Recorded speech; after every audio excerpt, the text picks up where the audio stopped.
여기 열왕기상 본문은 이렇게 접어두시고요. 우리 사무엘하 본문으로 넘어와서 말씀을 시작하도록 하겠습니다. 오늘 우리는 성경 속에서 둘도 없는 전무후무한 두 명의 인물을 마주하게 되었습니다. 첫째는 다윗이고 둘째는 엘리야입니다. 다윗은 이스라엘의 두 번째 왕이죠. 두 번째 왕. 그리고 엘리야는 북이스라엘에서도 가장 악했던 왕으로 평가받는 아합 왕. BC 9세기경에 아합 왕의 시대에 북이스라엘에서 활동한 선지자가 엘리야입니다. 다윗은 이스라엘의 역사 속에서 가장 위대한 왕입니다. 가장 위대한 왕이 다윗입니다. 엘리야는 성경에서 가장 위대한 선지자입니다. 가장 위대한 선지자가 엘리야입니다. 엘리야. 그러함에도 불구하고 오늘 본문이 우리들에게 보여주고 있는 오늘 이들의 모습은 참으로 안타깝고 실망스러운, 어떻게 보면 치근하기까지 한 모습을 보여주고 있더라는 것입니다. 각각의 이야기를 잠깐 살펴보도록 하겠는데요. 먼저 다윗의 이야기입니다. 그것도 다윗이 그의 전성기를 구가할 때의 얘기입니다. 그의 전성기. 1절과 2절 말씀을 이렇게 보시면 왕들이 출전할 때가 되었습니다. 누가 출전할 때가 되었다고요? 왕들이. 그런데 다윗은 출전하지 않았습니다. 왜 안 나갔을까요? 그가 굳이 나가지 않아도 그의 충실한 군대 장관인 요압과 그의 군사들을 통해서 충분히 승리할 수 있다고 판단을 했기 때문에 그는 나서지 않은 것 같습니다. 1절에 보니까 이스라엘 군대를 보내니 그들이 암몬 자손을 멸하고 이겼어요. 지금 그리고 라빠를 에워쌌어요. 이제 곧 승전보가 들려올 거예요. 그런데 다윗은 예루살렘에 그대로 있더라. 그러면서 2절 말씀에 보면 재밌는 구절이 나오죠. 저녁 나절이나 돼서 이제 다윗이 침상에서 일어났습니다. 아마 그때까지 잔 모양입니다. 느지막이 침상에서 일어나서 이제 왕궁 옥상을 거닐 때 드디어 사건이 일어나게 되는데, 어떤 사건이 일어납니까? 한 여자를 훔쳐보게 된 겁니다. 한 여자를 훔쳐보게 되었습니다. 한 여인이 목욕을 하는데 성경은 그녀가 어떻다고 말하죠? 심히 아름다웠더라. 그렇죠? 아름다워 보이는지라. 제가 언젠가 수요일날 말씀을 설교를 할 때 이 본문을 가지고 좋은 날씨는 사막을 만든다. 혹시 기억나세요? 안 나시죠? 감사합니다. 좋은 날씨는 사막을 만든다라고 하는 제목의 설교를 했던 기억이 납니다. 다윗이 승승장구를 하다 보니까, 즉 다시 말하면 맑고 쾌청한 날씨 속에서 그가 살다 보니까 어느새 그의 심령과 내면 속에 내면이 메말라 가더라는 거예요. 메말라져 가더라는 거예요. 그것을 단적으로 보여준 장면이 이 장면이에요. 그는 전장에 나가지도 않았어요. 그리고 저녁 나절이나 돼서 겨우 침상에서 일어나서 옥상에 올라가서 뒷집을 딱 지고 에함 이러면서 이제 돌아다니는 거였어요. 돌아다니는 그 모습에서 우리가 다윗의 모습을 우리가 가늠해 볼 수 있던 거죠. 그랬더니 어떻게 됩니까? 밧세바를 만나게 되더라는 거예요. 밧세바를. 만날 수 있습니다. 눈에 보이는 걸 어떻게 해요? 볼 수 있습니다. 전제 국가에서 왕이 못하는 게 어디 있겠어요? 만날 수 있죠. 그런데 문제가 생겨버렸습니다. 밧세바 저 여자 누군지 가서 알아보고 와라 그랬더니까 누구라고 말해요? 우리아의 아내인 밧세바입니다. 그렇게 설명을 하고 있죠. 그러면 그 얘기를 들었으면 어떻게 해야 돼요? 다윗이 그 얘기를 들었으면 어떻게 해야 돼요? 그러냐고. 알았다고, 됐다고. 내가 사람 잘못 봤다고. 그래야 되는 거 아닙니까? 그렇죠? 그래야 맞는 거예요. 근데 어떻게 하죠? 그녀를 데려와서 잠자리를 합니다. 그녀를 취합니다. 근데 죄는 거기서 끝나지 않죠. 그녀가 어떻게 돼요? 임신하게 됩니다. 임신해버립니다. 다 읽질 않았지만 여러분들이 좀 아신다는 전제에 일이 커지게 되자 다윗이 이제 전쟁 중에 있던 우리아를 다시 오라 그러죠. 너 좀 와봐라. 너 고생했다. 이제 너 집에 가서 좀 하루 푹 쉬어라. 이 말의 의미는 뭐예요? 아내하고 잠자리를 좀 해라. 그래서 내가 너의 아내와 잔 흔적을 너가 좀 대신 좀 해라. 갚아라. 핑계를 대는 거죠. 그랬더니 우리아의 충정이 너무나 고매했던지라 어떻게 합니까? 내가 감히 지체들은 전쟁을 치르는 이 마당에 어떻게 아내와 잘 수가 있겠습니까? 그러면서 아내하고 안 자는 거예요. 안 자고 발만 닦고 전쟁터로 나가게 됩니다. 참 충성도, 이런 충성이 어디 있어요, 그렇죠? 근데 그가 전장으로 돌아가게 되자 요압에게 서신을 보냅니다. 사무엘하 11장 우리 15절 말씀을 같이 보실까요? 15절 말씀 같이 읽어볼게요. 시작. 그 편지를 써서 이르기를 너희가 우리아를 맹렬한 싸움에 앞세워 두고 너희는 뒤로 물러가서 그로 맞아 죽게 하라 하였더라. 그래서 전쟁터에서 우리아를 죽이게 됩니다. 살인교사죄입니다. 살인교사죄. 근데 사실은 누가 죽인 거예요? 다윗이 죽인 거죠. 그랬더니 26절과 27절에 보면 우리아의 아내는 그 남편 우리아가 죽었음을 듣고 남편을 위하여 소리내어 울었습니다. 장례를 마치고 다윗이 사람을 보내 그를 왕궁에 데려오니 그의 아내가 되어 그에게 아들을 낳으니라. 다윗이 행한 그 일이 여호와 보시기에 악하였더라. 여러분, 이거 다윗 맞아요? 이거 다윗 맞아요? 우리가 아는 그 다윗 맞아요? 예. 너무나 정확하게 우리가 아는 그 다윗 맞습니다. 시편 23편을 지었고 늑대들이 다가올 때마다 양들을 위해서 목숨까지도 버리겠다는 그 각오로 양을 지켰던 다윗입니다. 그를 향해서 다가오는 골리앗을 향해서 사무엘상 17장 45절에 보면 너는 칼과 창과 단창으로 내게 나아오거니와 나는 만군의 여호와의 이름 곧 네가 모욕하는 이스라엘 군대의 하나님의 이름으로 내게 나아가노라.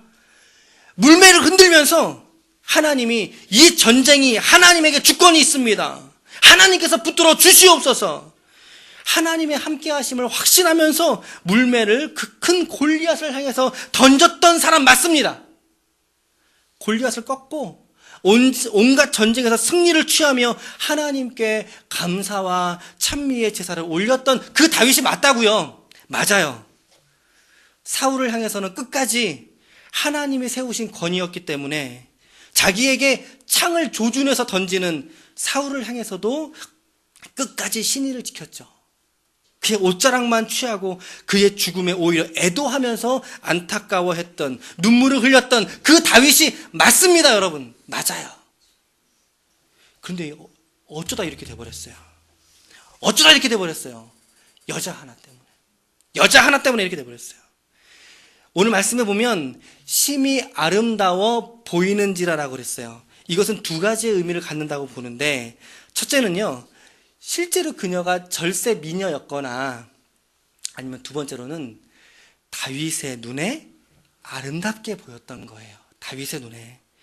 이쁘기보다는 다윗의 마음이 표현된 것으로 우리가 볼 수 있다는 말이에요. 근데 이렇게 생각을 해보면 사실 밧세바도 좀 재평가해봐야 되지 않을까요, 여러분? 밧세바도? 아니, 저녁 무렵에 그 시간에 왕의 궁정에서 보이는 그 장소에서 거기에서 어떻게 홀딱 벗고 목욕을 할 수 있을까요, 여러분?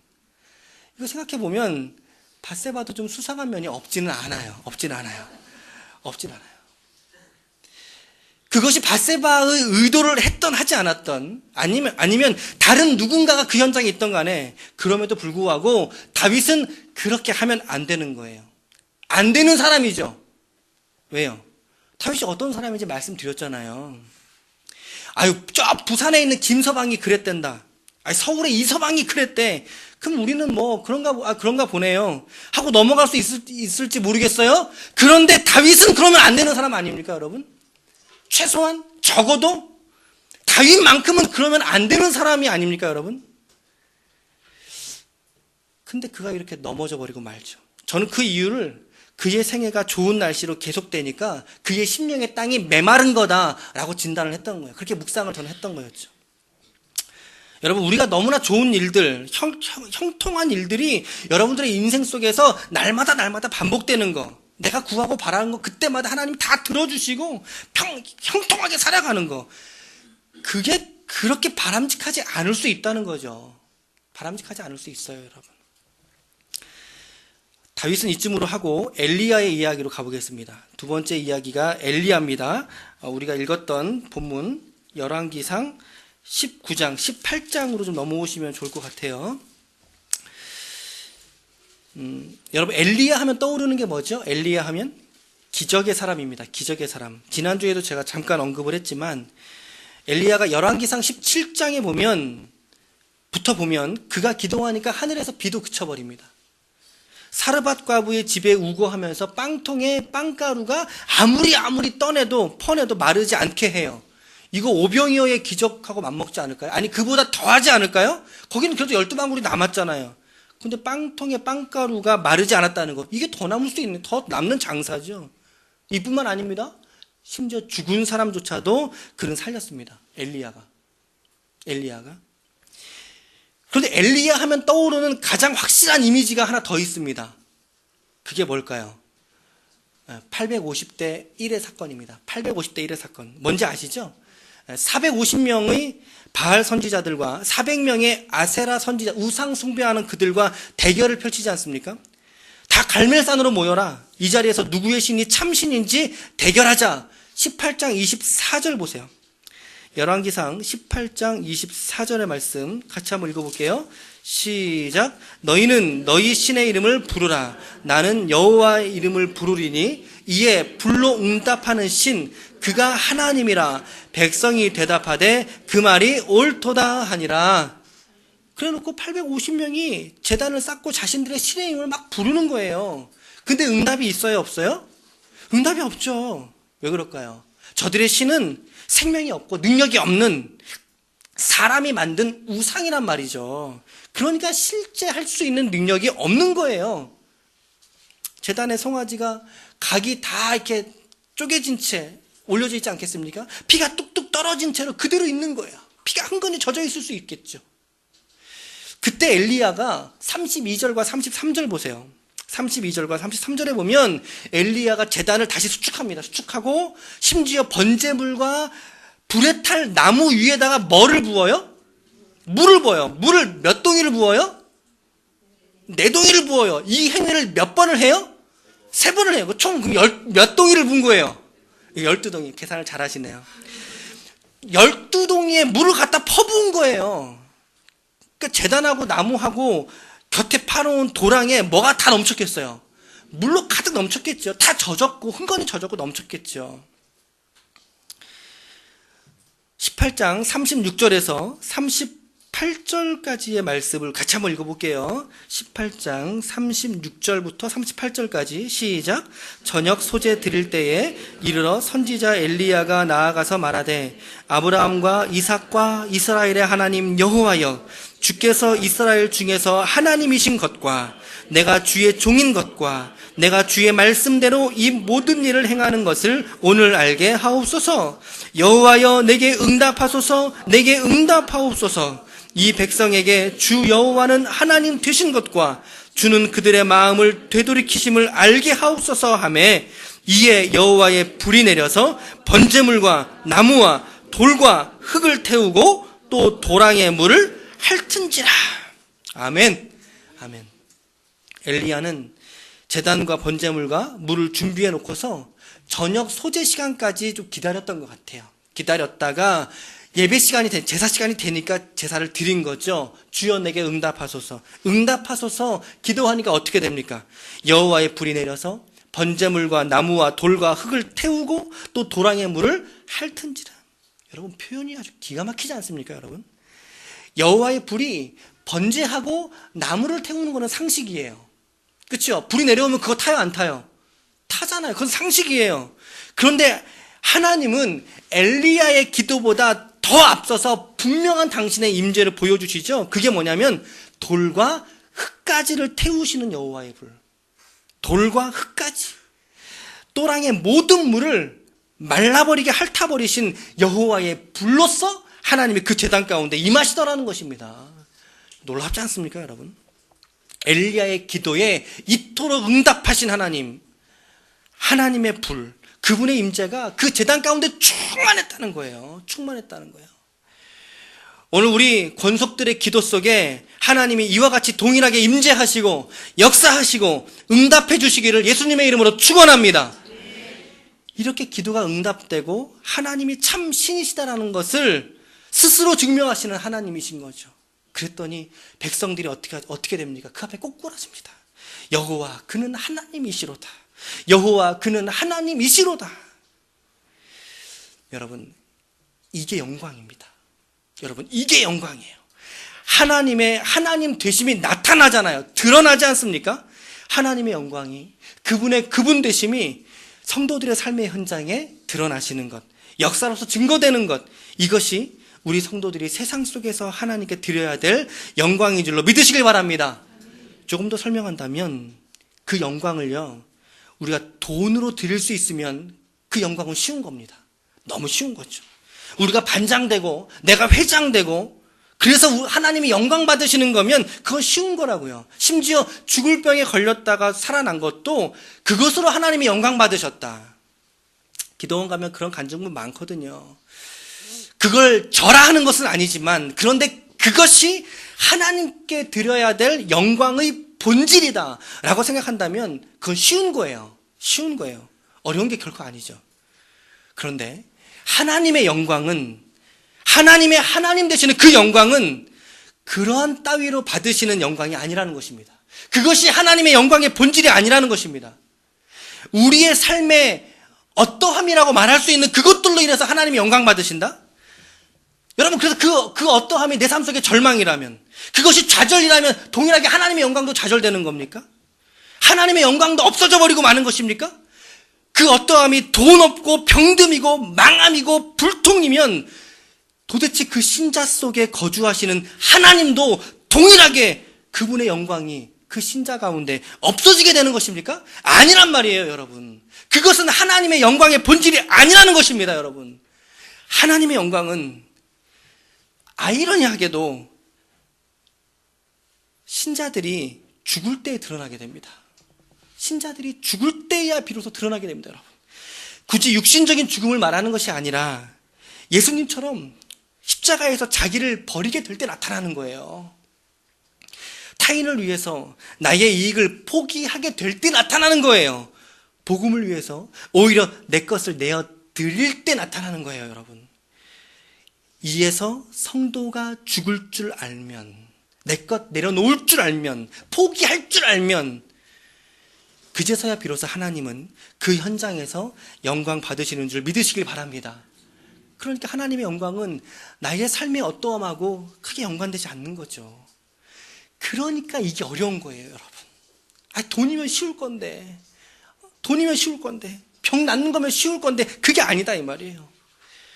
그래서 평생에 우리가 추구해야 될 기도가 바로 이런 지점에 있는 줄 믿습니다. 나를 포기하고 내려놓을 줄 아는 거, 그렇죠?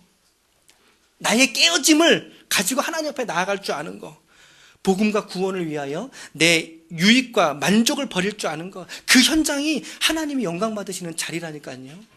타인과의 관계에서가 아니라. 오늘 우리가, 여러분 모두가 다 그 믿음 위에 설 수 있기를 축복합니다. 그 믿음 위에 설 수 있기를 축복해요. 하나님이 이렇게 영광을 받으셨다고요, 엘리야를 통해서. 그런데 오늘 엘리야는 어때요? 18장에 엘리야는 그랬는데 19장에 오니까 엘리야가 어때요? 오늘 엘리야의 모습을 한번 여러분 떠올려 보십시오. 얼마나 안쓰럽습니까? 조금 전에 850명을 호령하던 그 모습은 온데간데가 없어요. 그렇죠? 온데간데가 없어요. 19장 2절 보실까요? 19장 2절에 보면 이세벨이 사신을 엘리야에게 보내어 이르되 내가 내일 이맘때에는 반드시 네 생명을 저 사람들 중 한 사람의 생명과 같게 하랴. 무슨 말이죠? 죽여버리겠다 이거예요. 그렇게 하지 않으면 신들이 내게 벌 위에 벌을 내리심이 마땅하니라. 이런 이야기를 들었으면 엘리야가 어떻게 하는 게 정상이에요, 여러분? 엘리야가 이 말을 듣고 어떻게 해야 돼요? 어떻게 해야 돼요? 그렇죠? 더 세게 나가야죠. 되려 호통을 쳐야 되는 거 아니에요? 너가 하나님의 임재와 그분의 영광을 보고서도 그따위의 말을 너가 할 수 있겠느냐? 어디 한번 더 해볼 테면 한번 해봐라. 여러분, 이래야 맞는 거 아니에요? 이게 직진이잖아요. 이래야 맞는 거죠. 상황을 보더라도 그래요. 조금 전에 어제 하나님의 불이 내려서 제단을 태우고 도랑의 물을 핥아버렸다고요. 하나님의 영광과 그분의 임재가 엘리야에게 충만했다고요.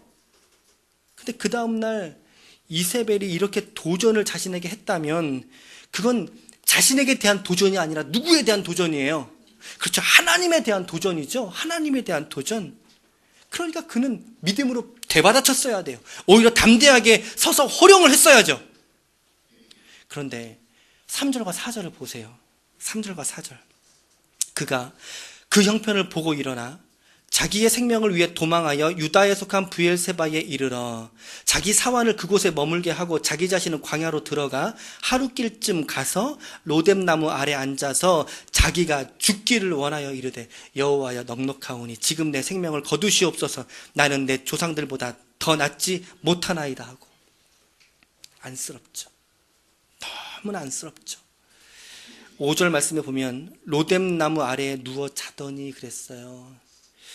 어떻게 잤을까 한번 그려보세요, 여러분. 두 다리를 쭉 뻗고 발을 포개고 가슴에 손을 얹고 그렇게 평안하게 잤을까요? 그러지 않았을 것 같죠? 옆으로 쭈그리고 누워서 눈물을 흘리다가 겨우 지쳐서 새우잠을 자는 그런 모습 여러분 그려지지 않습니까? 저는 그 모습이 묵상이 됐어요. 찔끔찔끔 눈물을 흘리면서 하나님, 이러려고 저를 선지자 삼으셨습니까, 하나님? 차라리 저를 죽여주세요, 하나님. 이게 뭡니까, 하나님?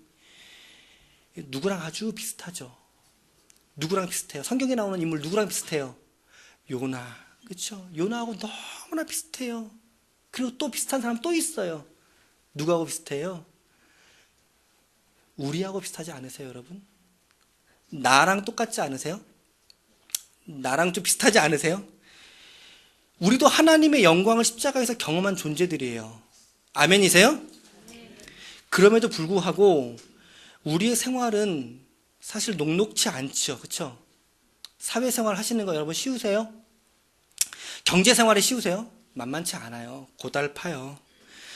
어제도 제 아들하고 이제 1시간 정도 산책할 시간이 좀 있었어요. 저녁 8시부터 발바닥공원, 김수영 문학관, 그리고 또 어디야 둘레길 이렇게 깜깜한데 랜턴 핸드폰 켜가면서 이런저런 얘기를 하죠. 그 중에 제가 제 아들에게 해주고 싶었던 이야기는 다른 게 아니라 저의 실패담이었어요. 저의 실패담. 어떤 의미에서 저는 저의 이 사역은 돈하고는 상관이 없는 자리죠. 그렇죠? 돈하고는 상관이 없죠. 돈에 대한 실패가 있거든요. 돈에 대한 실패. 또 공부에 대한 실패도 있습니다. 공부에 대한 실패. 하지만 그럼에도 불구하고 이 아빠는 어떻게 살았다? 열심히 살았다. 열심히 살았다. 그러니까 아들아, 너도 어떻게 살아라? 너도 열심히 살아라. 그런 얘기죠. 아버지가 아들에게 뭐 어떤 얘기를 얼마나 할 수 있겠어요. 그러니까 이제 결론은 너가 살아가는 세상은 그렇게 쉽지 않다는 거죠. 너가 살아갈 세상 그렇게 쉬운 세상이 아니야. 너 종일 집에 누워서 핸드폰 쳐다보는 것처럼 그렇게 세상이 쉬운 게 아니야, 아들아. 이걸 알려주고 싶은 거죠. 아비의 마음이 모르겠어요. 얼마나 아비의 마음을 이해했는지 모르겠어요. 여러분, 목사도 세상을 살아가는 한 사람으로서는 세상은 쉽지가 않아요. 쉽지 않아요. 그래서 그 세상 속에서 하나님의 사람으로 살아간다는 건 더 어려운 일이라고요. 그거는 힘든 일입니다, 여러분. 눈물이 철철 흐르죠. 억울하죠. 속상하죠. 때로는 화도 내보고. 그러면 세상이 바뀌나요? 아니요, 바뀌어지지 않아요. 전혀 바뀌어지지 않습니다. 오늘 어쩌면 엘리야가 가졌을 이 좌절과 이 실망이 오늘 저와 여러분들이 가질 나와 쌍둥이처럼 똑같다는 이 사실을 오늘 우리는 발견해야만 해요. 그래야 우리에게 소망이 있어요, 여러분. 이 시대를 살아가는 오늘의 신자들의 모습과 오늘 이 엘리야의 절망의 모습이 너무나 똑같다는 걸 발견한다는 말이죠. 다르지 않아요. 성경에도 그랬죠. 야고보서 5장 17절에 엘리야는 우리와 성정이 같은 사람이로되. 같은 사람이로되. 그러니까 엘리야의 좌절은 곧 우리의 좌절이요. 그것은 곧 나의 좌절이라는 거예요. 이거하고 다르지 않다는 거죠. 우리도 교회 안에서 하나님의 영광을 경험합니다. 아멘이세요? 아멘. 하나님의 은혜, 그분이 행하시는 그의 역사들을 우리가 경험한다고요. 믿음의 간증들을 경험한다고요. 그래서 우리는 알죠. 하나님이 어떤 사람인지, 하나님이 불을 내리시는 하나님이신지, 능력으로서 오늘 나와 함께 하실 그 하나님 안다고요. 우리는 알아요. 그런데 그 알면서 우리는 자꾸만 넘어진다는 거예요. 자꾸만 넘어지지 않습니까? 넘어져요. 좌절하더라는 거죠. 좌절해요. 넘어져요. 끝까지 붙들지 못해요. 오늘 보니까 다윗도 그 짝이었어요. 다윗도 그랬고 오늘 엘리야도 다르지 않다는 것을 우리는 발견하게 됩니다. 자, 그러면 오늘 우리는 한 가지의 결론을 돌출해내야 됩니다. 이 두 인물들, 걸출했던 이 두 인물들 왜 이럴까요? 왜 이럴까요, 여러분? 다윗 보셨잖아요.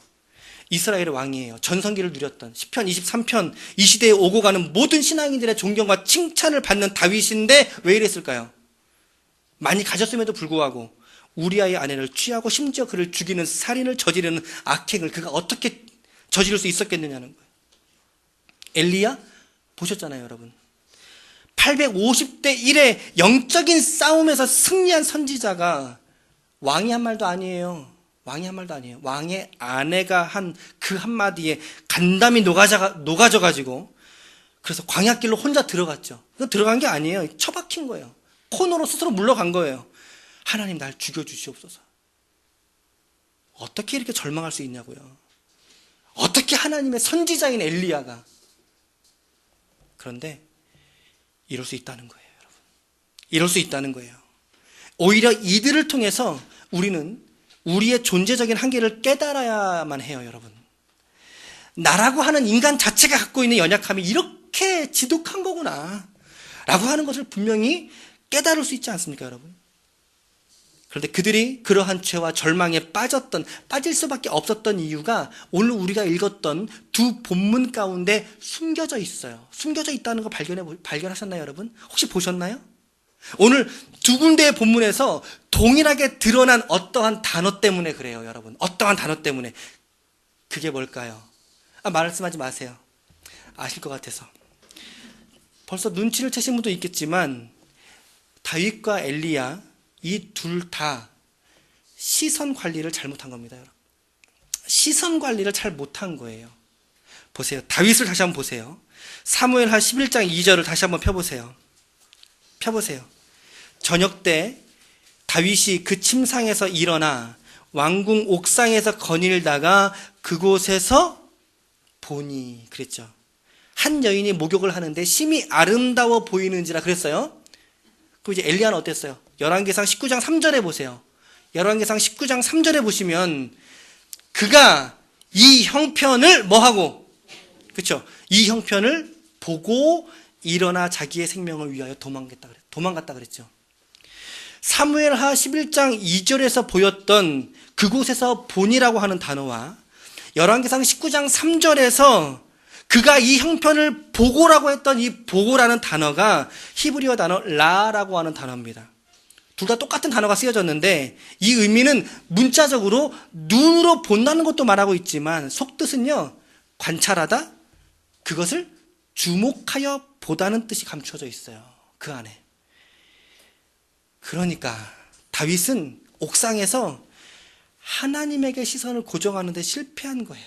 그게 아니라 눈에 보이는 어떤 아름다운 한 여인을 슬쩍 지나가다 보고 끝난 게 아니에요. 주목하여 본 거예요, 여러분. 주목하여 봤다고요. 의도적으로. 그가 초원에서 목자로 살아갈 때 그는 노래하는 사람이었습니다. 어떠한 상황과 여건에서도 하나님 외에는 그의 시선을 돌린 적이 없는 사람이었어요. 그런데 형통하고 일이 잘 풀리고 좋은 자리 있고 좋은 위치에 계속 있으니까 그의 내면의 은혜가 사그러들잖아요, 여러분. 인간은 하나님의 은혜가 없어진 자리에는 반드시 하나님 아닌 것들로 채워지게 되어져 있습니다. 인간은 비워져 있지 않아요. 다른 것으로 채워져요. 지금 다윗의 믿음이 지금 그 짝이었다는 거예요. 하나님에게 자신의 시선을 고정하는 그 일에 다윗은 실패했어요. 그 일에 실패하고 여자를 관찰하기 시작합니다. 그러니까 어떻게 돼요? 넘어지잖아요. 넘어져 버리잖아요. 만약에 그가 자기에게 주어진 상황과 여건들, 환경들에 감사함으로 계속 받을 수 있었다면, 감사함으로 계속 받을 수 있었다면 그는 이렇게 실수하거나 넘어지지 않을 수 있었다고 생각해요. 그에게 주어진 상황들에 철저하게 감사로 나아갔다면, 제가 언젠가 감사가 없으면 삶이 메마른다라고 설교했던 주제가 이런 맥락이지 않습니까? 그의 삶의 감사로, 특별히 잘 될 때 사람은 감사를 잘 잊어요. 여러분, 잘 될 때 조심하십시오. 특별히 잘 될 때 조심하세요. 그 감사를 주신 분을 성실하게 바라보는 것 자주 실패하더라는 거예요. 그러면서 자기가 꿰찬 지위, 환경들 누리고 싶은 거죠. 마음속에 누리고 싶은 거예요. 깨어진 마음이 아니에요. 이제 더 이상. 고난과 환난의 시기에는 늘 자기 깨어짐이 있었어요. 다윗은요, 최소한. 그러니까 사울하고 달랐잖아요. 안정된 지위, 국가 경쟁력, 절대 권력, 그 앞에 정작 자신이 딱 서니까 그 역시 하나님께 시선을 돌리지, 고정하지 못하더라는 거예요. 우리도 마찬가지 아닙니까, 여러분? 주신 상황과 여러분들의 삶에 늘 감사하십니까? 하나님께 늘 항상 같은 마음으로 깨어진 자의 마음처럼 하나님께 감사함으로 여러분 나아가고 계시냐고요. 내 삶이 잘 되든 못 되든, 형통할 때 불통할 때든 감사함으로 하나님께 나아가는 것만이 여러분들의 시선을 하나님께 고정할 수 있는 유일한 방법이 되는 줄 믿으시길 바랍니다. 엘리야도 마찬가지였죠. 그가 했던 가장 큰 실수는 뭐예요? 이 형편을 봤다는 거예요. 이 형편을 보고, 그가 그 상황이 아무리 이세벨이 100명이 와서 그런 말을 할지라도, 850명의 이세벨이 그 목소리를 낸다 할지라도 그는 그 환경에서 형편을 봐서는 안 되는 거였어요. 왜 형편을 봐요, 여러분? 형편을 볼 게 아니라 누굴 봤어야 돼요? 그쵸? 형편을 볼 게 아니라 하나님을 봤어야죠. 하나님을 주목했어야죠. 그가 하나님께 모든 시선을 고정했을 때에는 850대 1이라는 엄청난 영적인 전쟁을 승리로 이끌었던 사람 아닙니까? 그런데 단 하루, 단 이틀, 그 사이에 이세벨의 협박이 그에게는 이제 하나님의 임재보다 더 현실이 되어버린 거예요. 그의 형편이 되어버린 거죠. 하나님의 임재와 능력으로 섰던 선지자가 그 여인의 한마디에 못 이겨서 그의 형편을 돌아보고, 어이구 나 죽겠구나, 아이쿠야 나 죽겠구나, 낙담해서 광야로 하룻길 도망쳐 들어갈 수밖에 없었다는 것. 우리도 동일하게 그 자리에 설 수 있다는 걸 보여주는 모습입니다, 여러분. 오늘 여러분들의 인생의 형편은 오늘 어떠십니까? 어떠세요? 여러분들이 살아가는 세상이라고 하는 현장이 오늘 이 이세벨보다 못하다고 생각하십니까? 아니요. 우리가 살아내야 되는 이 세상은, 물론 우리가 변혁을 이루고 복음의 자리이지만 동시에 그 세상은 우리 신자들에게는 마치 우는 사자가 삼킬 자를 찾는다고 했던 그 눈빛으로 오늘 우리를 주시하고 있다는 사실을 우리 결코 잊어서는 안 되는 것입니다. 우리가 살아가는 세상, 이세벨의 협박보다 더 힘들 수 있습니다, 여러분. 좋게 힘들 수 있습니다. 그럴 때, 바로 그럴 때입니다.